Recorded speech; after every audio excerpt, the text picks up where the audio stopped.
नमस्कार दोस्तों, मैं हूं मनविंदर और मेरे चैनल पे आप सभी लोगों का बहुत स्वागत है। दिल्ली शराब घोटाले की जांच चली, तो इसकी जांच की आज अब दिल्ली के सीएम केजरीवाल तक पहुंच चुकी है। ये पहले से ही एज्यूम किया जा रहा था कि जब सत्येंद्र जैन, मनीष सिसोदिया और फिर बाद में संजय सिंह इस गिरफ्त में आते हैं, तो केजरीवाल का बचना बहुत मुश्किल दिख रहा था। उसी दिन से ये कयासबाजी शुरू हो गई थी कि अब केजरीवाल की मुश्किलें बढ़ने वाली हैं।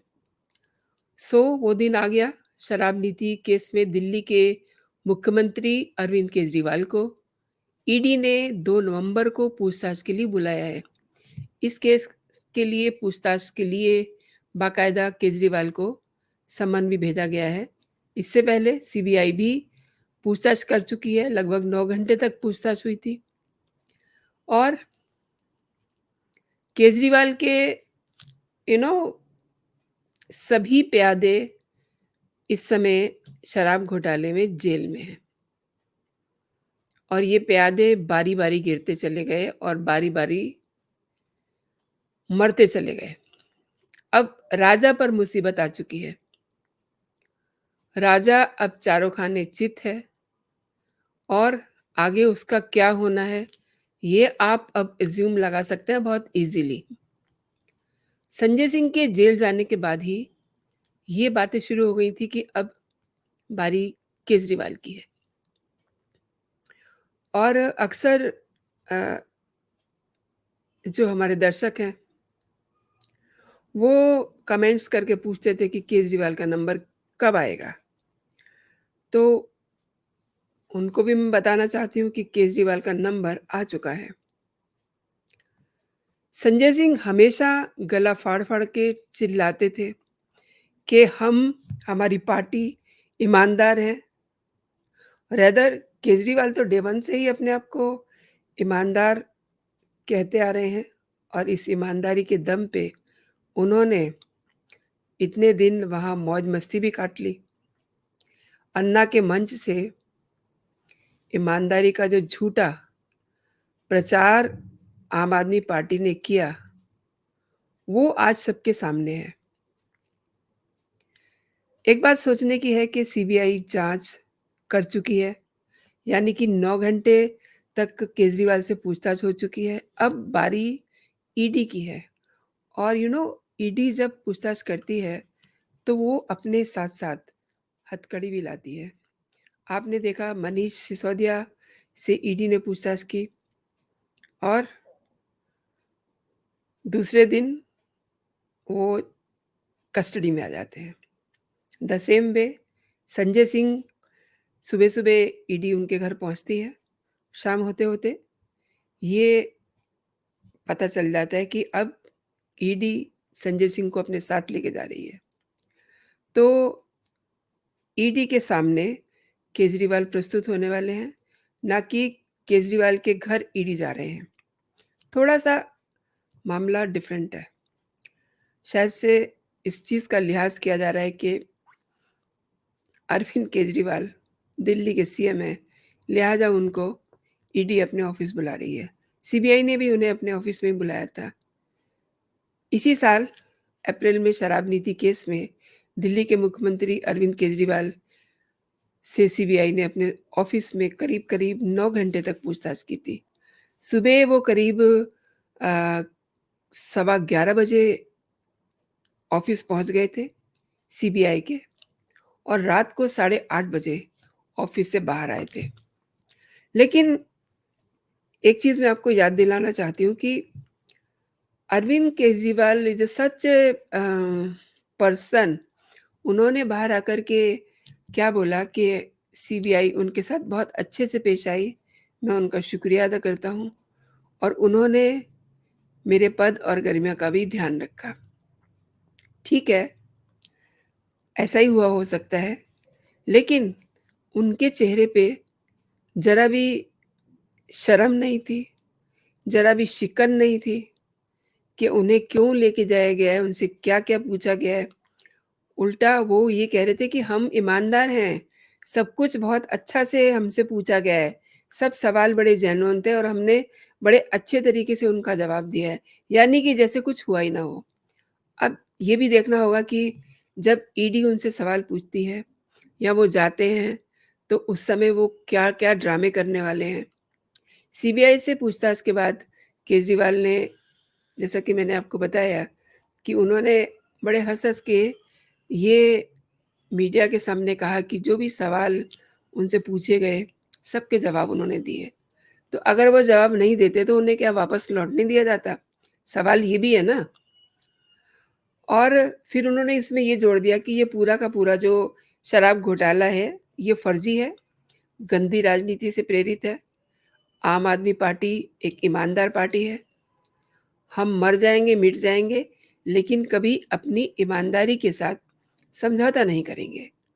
और सत्ता पक्ष जो है, वो आपको ख़त्म करना चाहता है। देश की जनता हमारे साथ है। और उन्होंने ये भी बताया कि लगभग 56 क्वेश्चन्स सीबीआई ने उनसे पूछे। तो जब वो सीबीआई को फेस करके आए, तो उन्होंने इस तरीके से अपना जेस्चर मीडिया के सामने रखा जैसे कि कुछ हुआ ही नहीं है।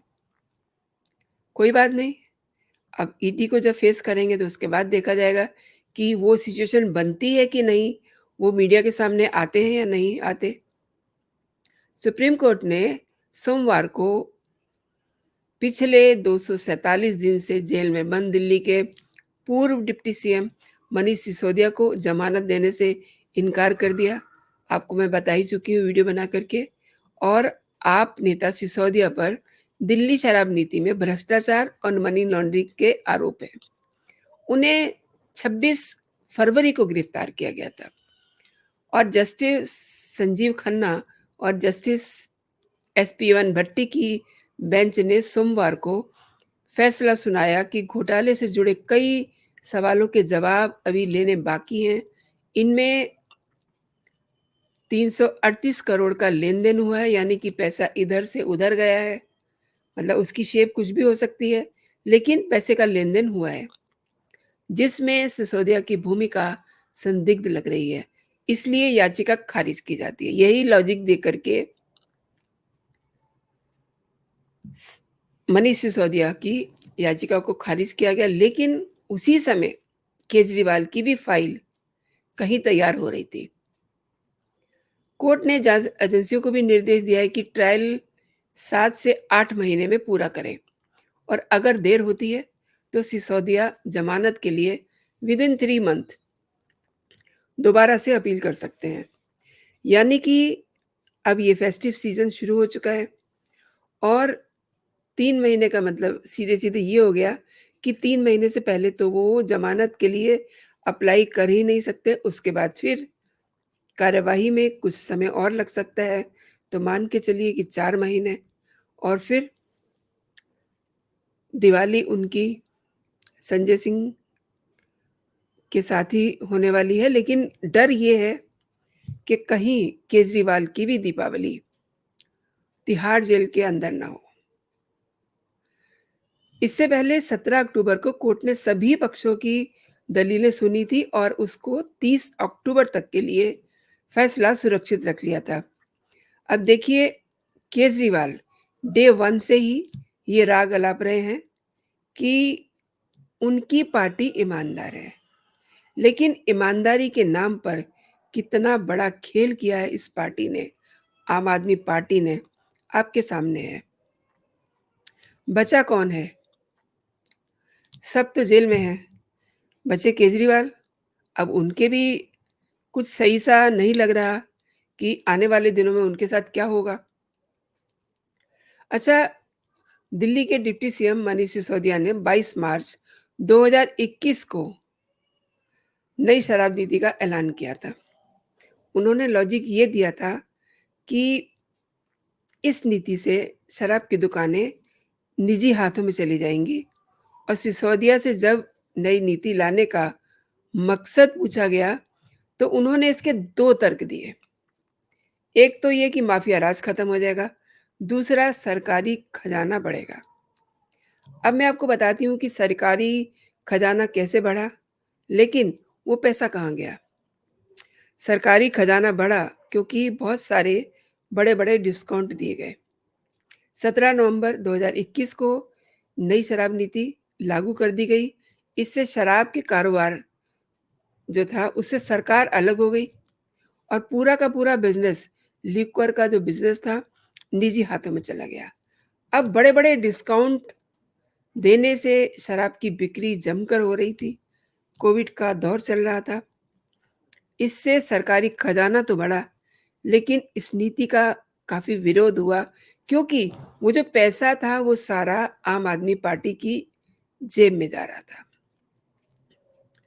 8 जुलाई 2022 को दिल्ली के मुख्य सचिव नरेश कुमार ने नई शराब नीति में घोटाले होने का आरोप लगाया और उन्होंने इससे जुड़ी हुई एक रिपोर्ट एलजीवी सक्सेना को सौंपी और उसमें पूरी बात बताई कि सिसोदिया ने लाइसेंसधारी शराब कारोबारियों को गलत तरीके से फायदा पहुंचाया है।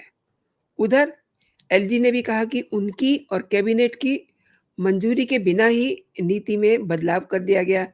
तो ये दोनों बातें जब आपस में मिलती हैं, तो ऑब्वियसली इसमें जांच और बाकी सब चीजें होनी ही थी।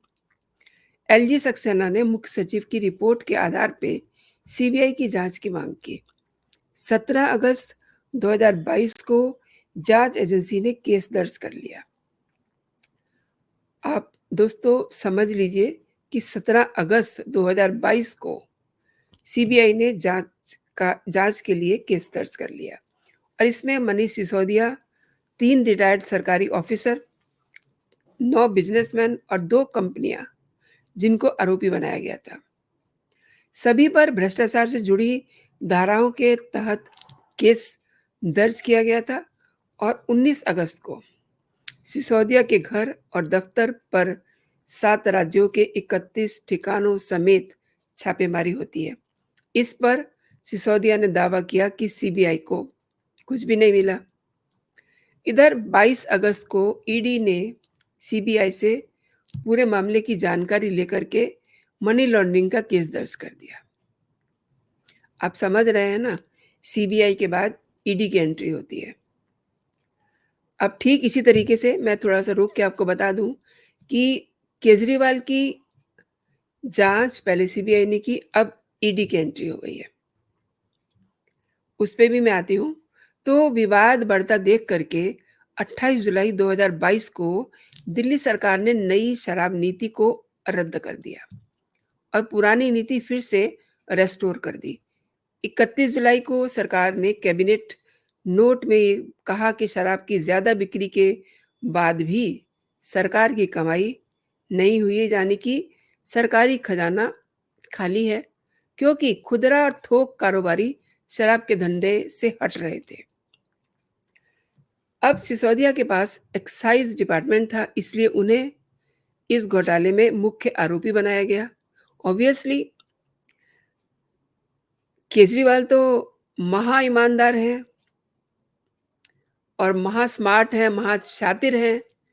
इन्होंने तो अपने पास कोई डिपार्टमेंट नहीं रखा हुआ, किसी भी फाइल पे इनके साइन नहीं है। और सिसोदिया को तो फंसना ही था।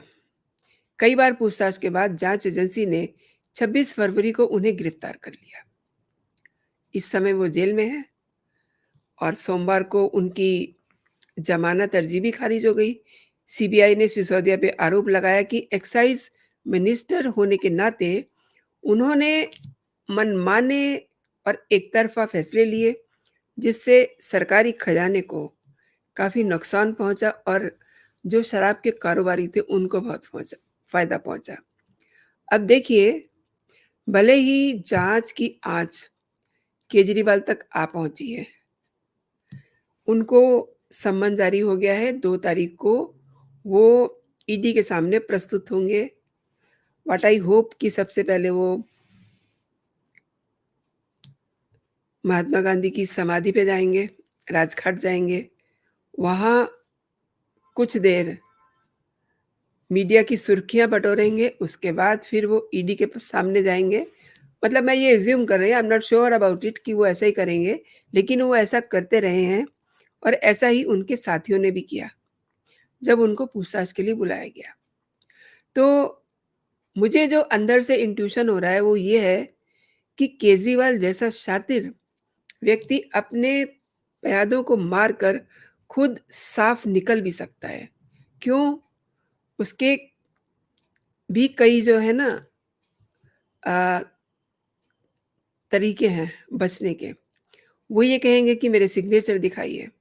सिग्नेचर उनके कहीं पे है नहीं, किसी फ़ाइल को कभी उन्होंने अपने पास रखा नहीं और कागज़ों पर केजरीवाल को फँसाना कितना आसान होगा, कितना मुश्किल होगा, दोस्तों ये देखना भी कम दिलचस्प नहीं होगा। हालाँकि ये भी सच है कि मुख्यमंत्री पर ईडी ऐसे ही हाथ नहीं डालता। उनके पास भी बड़े-बड़े सबूत होंगे। सबसे बड़ा सबूत तो ईडी और सीबीआई के पास है ही, अरोड़ा। सारी चीज़ों को उन्होंने खोल दिया है, अब छिपाने के लिए कुछ नहीं बचा है।